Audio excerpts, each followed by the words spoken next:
भगवान शिव की 5 बेटियों के जन्म की कथा। शिव जी को भगवान के रूप में तथा देवी माँ पार्वती को माँ के रूप में पूजा जाता है। भगवान शिव को देवों के देव भी कहते हैं। इनके अन्य नाम महादेव, भोलेनाथ, नीलकंठ तथा शंकर आदि हैं। शिव के गले में नाग देवता विराजित हैं। उनके हाथों में डमरू और त्रिशूल रहता है। माँ पार्वती भगवान शिव की पत्नी है। माँ पार्वती देवी सती का ही रूप है। माँ पार्वती को उमा तथा गौरी आदि नामों से भी जाना जाता है। माँ पार्वती का जन्म हिमनरेश के घर हुआ था, जो कि हिमालय का अवतार थे।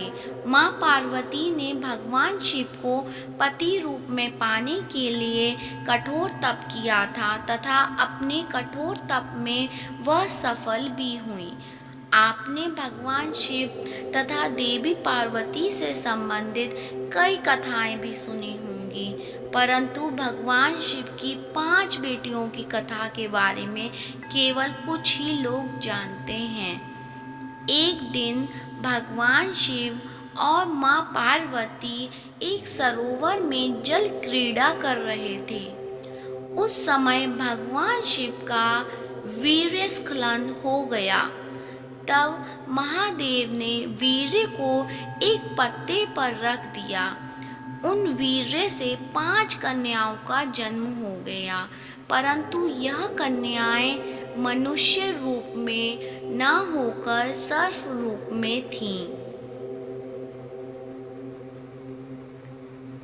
माँ पार्वती को इस विषय में कोई जानकारी नहीं थी, परंतु भगवान शिव तो सब जानते थे कि वो अब 5 नाग कन्याओं के पिता हैं। कौन पिता नहीं चाहता कि वह अपनी पुत्रियों के साथ खेले। महादेव भी अब एक पिता थे और वह भी अपनी पुत्रियों के साथ समय बिताना चाहते थे तथा उनके साथ खेलना चाहते थे। इसलिए पुत्री मोह के कारण भगवान शिव अब हर दिन उस सरोवर पर नाग कन्याओं से मिलने आते तथा उनके साथ खेलते भी थे।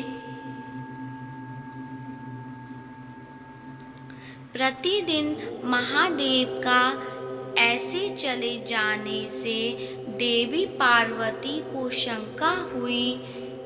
इसलिए उन्होंने भगवान शिव का रहस्य जानने की कोशिश की। एक दिन महादेव सरोवर की ओर जाने लगे तो देवी पार्वती उनके पीछे पीछे सरोवर पहुंच गईं। वहां देवी पार्वती ने भगवान शिव को नाग कन्याओं के साथ खेलते देखा। यह देख देवी पार्वती क्रोधित हो गईं और उन्हें बहुत क्रोध आया। क्रोध के वशीभूत होकर देवी पार्वती ने नाग कन्याओं को मारना चाहा। जैसे ही उन्होंने नाग कन्याओं को मारने के लिए अपना पैर उठाया तो भगवान शिव ने कहा कि यह आपकी पुत्रियां हैं। देवी पार्वती बहुत आश्चर्यचकित हुई। फिर भगवान शिव ने देवी पार्वती को नाग कन्याओं के जन्म की कथा सुनाई। कथा सुनकर देवी पार्वती हंसने लगीं।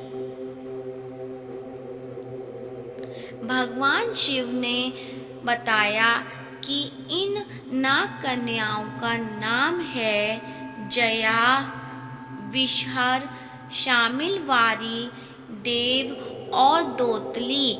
भगवान शिव ने अपनी पुत्रियों के बारे में बताते हुए कहा कि सावन में जो भी इन कन्याओं की पूजा करेगा उसे सर्प भय नहीं रहेगा। इन कन्याओं की पूजा करने से परिवार के सदस्यों को सांप नहीं डसेगा। यही कारण है कि सावन में भगवान शिव की 5 नाग पुत्रियों की पूजा की जाती है।